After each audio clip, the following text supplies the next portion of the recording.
계몽 사상가 볼테르에게 배우는 재테크 비법. 부자들에게 사회에서 가난한 약자들을 돕는다는 영예의 월계관을 씌워주고 부자와 빈자를 바라보는 관점을 바꾸는 데 공헌을 한 것은 다름 아닌 볼테르였다.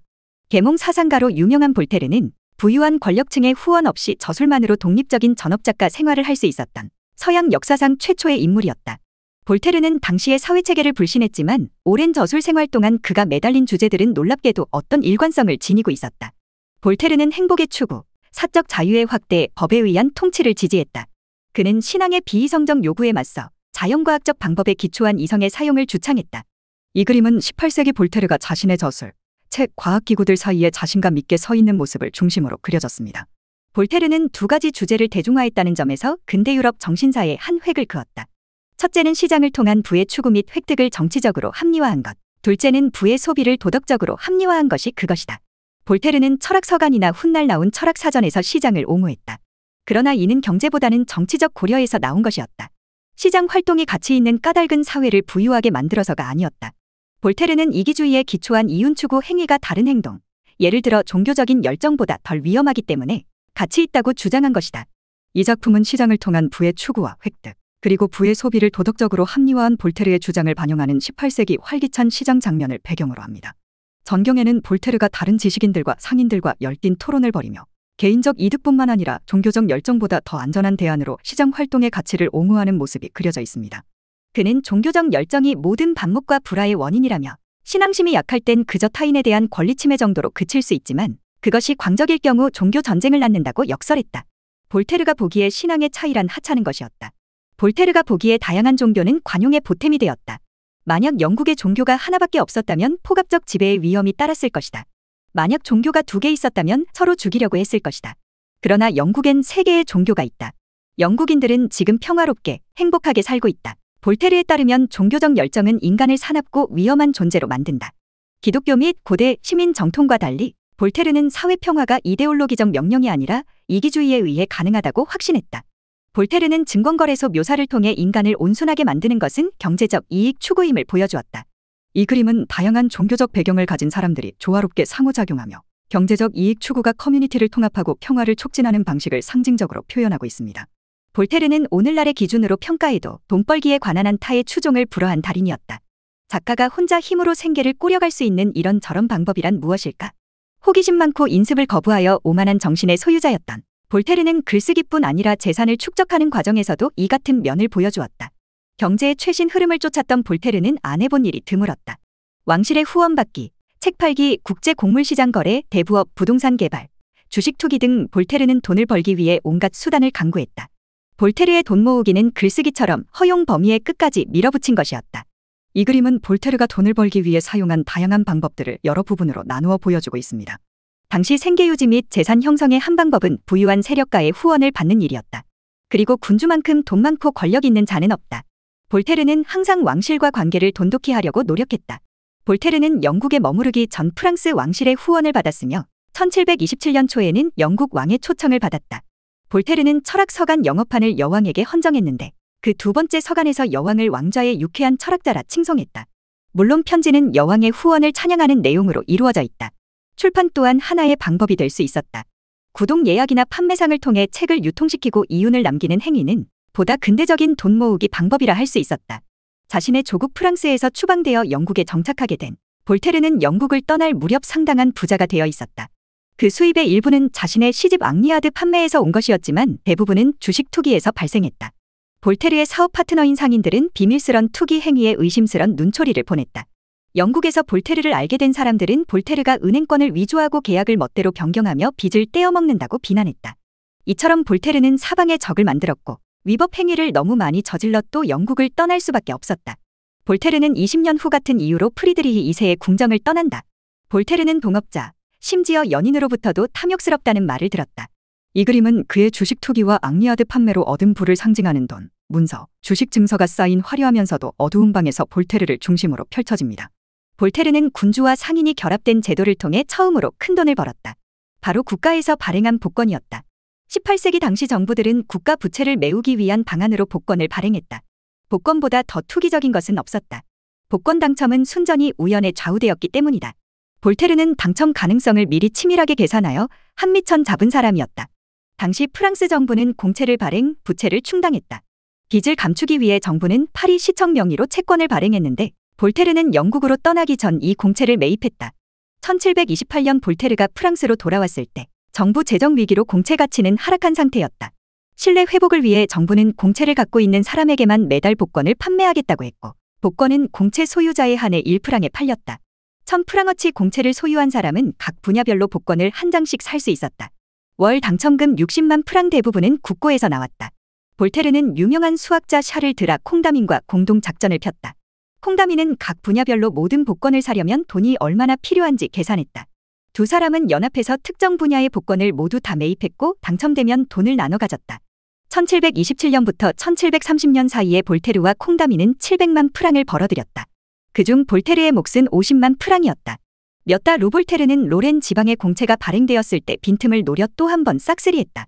이 그림은 두 사람이 특정 복권 분야의 모든 티켓을 매입하기 위해 필요한 자금을 계산하는 모습을 담고 있으며 그들의 분석적 접근을 강조하는 다양한 지도, 차트, 수학 도구로 가득 찬 어두운 연구실에서의 작업을 보여줍니다.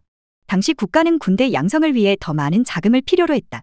군대의 양식, 의복, 무기, 운송수단을 제공하는 일은 복잡한 임무에 속했는데 아직 관료제가 초보 수준이었기에 이 같은 일은 개인 사업가의 손에 맡겨졌다. 사람들은 동업을 통해 한몫 잡고는 했다. 볼테르의 추종자 가운데는 1730년에서 1740년대에 프랑스 군대에 납품한 군납업자들이 있었는데 볼테르는 이들과 은밀히 손을 잡았다. 볼테르는 그들의 실업가적 수완의 경탄을 금치 못했고 군납업자들은 이 위대한 지식인이 비공식적 동업자이긴 하지만 고마운 파트너라고 생각했다. 이 그림은 다양한 물품이 준비되고 마차와 배에 실리는 분주한 군사 보급소를 배경으로 하며 볼테르가 군납업자 그룹과 대화하며 그들의 기업가 정신을 칭찬하는 모습을 보여줍니다. 볼테르는 국제 무역에도 깊이 관여했다. 1730년 북아프리카에서 곡물을 수입, 이탈리아와 스페인으로 수출하는 사업에 뛰어든 것이다. 수출입 품목에는 담배, 설탕, 코코아, 인디고 염료가 포함되어 있었다. 볼테르는 이번에는 동업자임을 숨기지 않았다.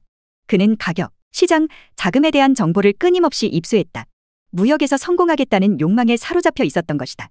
이 그림은 북아프리카에서 온 곡물, 담배, 설탕, 코코아, 인디고 염료 등의 상품이 이탈리아와 스페인으로 운송되기 위해 선박에 실리고 내리는 모습을 보여주며 볼테르가 상인들과 선원들과 활발히 교류하며 작업을 감독하는 중심 인물로 등장합니다. 1734년 출간된 철학서간에서 볼테르는 종교적 광신에 대한 방어 수단으로 시장의 가치를 옹호했다. 이기주의에 근거한 협력을 통해 평화를 증진시킬 수 있다는 주장이었다. 볼테르는 몇 년 후 두 편의 시를 발표, 상업 옹호의 두 번째 근거를 제시했다. 그것은 상업 발달이 풍요로운 삶을 약속한다는 주장이었다. 현대인인 우리에게 물질적 풍요에 관한 볼테르의 주장은 이론의 여지가 없어 보인다. 그러나 18세기의 물질적 풍요는 기독교 및 시민 전통에 충실한 도덕주의자들에게 사치라고 매도당했다. 사치란 단어는 가치 중립적인 말이 아니었다. 경멸적으로 사용됐으며 안락함보다는 과도함, 필요 없는 것을 소유함을 뜻했다. 사치란 개념은 사회 위계 질서와 관련이 있었다. 높은 지위에 있는 사람에게 필수적인 것이 낮은 계층 사람들에겐 지나친 것들로 비춰졌다. 사치란 자기 분수에 맞지 않게 물질적 풍요를 누리는 것을 일컬었는데 사치 풍조가 만연하면 사회 질서가 엉망이 될 것이라고 도덕주의자들은 경고했다. 볼테르는 동시대인들이 필수품이라 여기는 것이 과거에는 사치품이었음을 보여주며 개념을 상대화하려 했다. 인간이 셔츠를 입지 않았던 시대로 거슬러 올라가 보자. 누군가 눈처럼 하얀, 우아하고 깔끔하고 가벼운 셔츠를 입고 싶다고 말한다면 사람들은 소리칠 것이다. 야, 정말 사치스럽구나. 여자 같아. 그런 화려함은 왕에게서도 찾아보기 힘들지. 너는 우리를 도덕적으로 타락시키고 국가를 망치려 하는구나. 볼테르는 또 맨더빌과 물롱처럼 경제적 관점에서 사치 옹호론을 펼쳤다. 과거에는 부자의 소비 활동을 악덕이라 폄하했지만 수요를 창출한다는 점에서 긍정적이라는 주장이다. 가난한 자들에게 일할 기회가 생기니 이익이라는 것이었다. 볼테르에 따르면 부자들이 돈을 쓸수록 빈자들은 돈을 벌었다. 이 넓은 장면은 부유한 사람들이 다양한 사치 소비 활동에 참여하며 지역 경제를 촉진하는 모습과 이로 인해 수혜를 받는 장인, 상인, 노동자들의 활발한 활동을 보여주며 사치 소비가 궁극적으로 더 넓은 사회의 이익을 가져다주는 방식을 강조합니다. 볼테르는 루이 14세의 재상이었던 콜베르가 사치품 생산을 장려해서 국가를 부강하게 했다며 그를 높이 평가했다. 볼테르에 따르면 사치스런 생활을 한다는 것은 궁극적으로 가난한 사람들을 구제하고 나라를 풍요롭게 하며 국제교역을 늘린다는 점에서 공공에게 이익이 되는 일이었다. 볼테르는 또 사치를 비난하는 사람은 우둔할 뿐 아니라 위선적인 인물이라고 말했다. 볼테르가 보기에 그들은 자기의 화려한 삶은 당연하게 여기면서 타인의 즐거움은 비난하는 족속이었다. 이렇게 서양 역사에서 사상 처음으로 부자들에게 사회에서 가난한 약자들을 돕는다는 영예의 월계관을 씌워주고 부자와 빈자를 바라보는 관점을 바꾸는데 공헌을 한 것은 다름 아닌 볼테르였다. 볼테르는 대부업을 통해 재산을 늘렸다. 당시 이자를 목적으로 돈을 꿔주는 고리대금업은 법적으로 금지되어 있었다. 하지만 빠져나갈 구멍은 있었다. 볼테르는 왕실에 많은 액수의 돈을 빌려주는 대신 종신연금을 받았다. 1752년 볼테르는 비르템베르크의 샤를 외젠 왕자에게 15만 리브르를 빌려주었다. 대신 죽을 때까지 15,750프랑을 연금으로 받기로 했다. 사후에는 조카이자 정부였던 드니 부인에게 매년 7,500프랑을 지불한다는 약속도 받아냈다. 볼테르는 팔츠의 제후와도 비슷한 계약을 맺었다. 볼테르의 유명한 건강염려증도 재산 증식에 한몫했다. 볼테르는 84세까지 살았는데 죽기 전 40년 동안 그는 여기저기 아파서 죽을 것 같다며 병에 관한 이야기를 입에 달고 살았다. 종신연금은 살아있는 동안에만 지급되는 것이었으므로 볼테르는 죽음이 임박했다고 떠들어댐으로써 많은 연금을 타낼 수 있었다. 채무자로선 여생이 짧은 거라고 생각할 근거가 주어지는 한 더 많은 액수를 지불할 수밖에 없었다. 볼테르가 프로이센을 떠나게 된 불명예스런 사건들 중에는 정부가 발행한 공채를 불법 투기한 사건이 있었다. 일찍이 볼테르는 합법적인 예외를 요령껏 이용 돈을 버는데 남다른 재능이 있었다. 파리와 로렌에서 그는 정부 정책을 위반하면서 자신과 동업자들한테 돈 보따리를 안기기도 했다. 하지만 사건은 실패로 돌아갔고 이 사건으로 인해 그의 후원자였던 프리드리히 2세의 지지를 잃었으며 그는 오명을 뒤집었었다. 이 사건에 대한 베를린 시민들의 생각은 재판 당시 볼테르의 통역자였으며 관련 서류를 모두 검토한 고트홀드 레싱의 1753년 시에 잘 나타나 있다. 이 시에서 레싱은 그의 하수인 격이었던 히르세를 떠돌이 불량배라 하고 볼테르는 그보다 더한 거물급 떠돌이 불량배라고 불렀다. 이 장면은 볼테르가 판사단 앞에서 비난을 받는 순간과 그의 통역자이자 조수였던 고트홀트 레싱이 금융 스캔들의 심각성을 드러내는 문서를 들고 있는 모습을 포착합니다.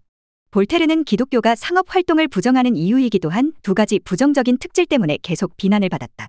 그것은 정직하지 못함과 탐욕스러움이었다. 영국에서 볼테르는 음성적인 사업 방식으로 손가락질을 받았는데 볼테르에게 돈을 빌려준 사람은 그를 매우 탐욕스럽고 정직하지 못한 사람이라 결론지었다. 프리드리히 2세와 레싱은 볼테르의 행위를 악당이나 하는 짓이라고 생각했다. 볼테르의 정부였던 드니 부인은 당신은 뼛속까지 탐욕스런 사람이라며 당신의 마음은 당신을 인간 중에서 가장 천한 부류로 만들지만 나는 당신의 악덕을 내가 할 수 있는 한 최선을 다해 감추어 주려 했다고 적어 보내기도 했다. 복권과 주식 투기, 국제 무역과 대부업으로 재산을 늘린 볼테르는 1759년 페르니 성을 구입하여 생애 마지막 20년을 이 성에서 살았다. 지주였던 그는 황무지나 다름없었던 땅에 마을이 들어서도록 수완을 발휘했다. 1778년 볼테르가 세상을 떠날 무렵 그의 연간 세수입은 엄청나서 프랑스에서 가장 부유한 20대 영주에 들 정도였다. 볼테르는 당대 가장 유명한 문인이었을 뿐 아니라 유럽에서 가장 부유한 평민이기도 했다. 이 그림은 페르니 성에서 볼테르의 황혼기를 평온하고 번영된 장면입니다. 이 그림은 볼테르의 지도 아래 황무지에서 번성하는 마을로 변모한 땅을 포착하며 페르니 성이 배경에 웅장하게 자리 잡고 있고 주변의 풍요로운 풍경과 번성하는 농업이 그의 부동산 관리 성공을 상징합니다. 전경에서는 볼테르의 커뮤니티에 대한 투자로 혜택을 받는 마을 사람들이 일상적인 업무를 수행하고 있습니다.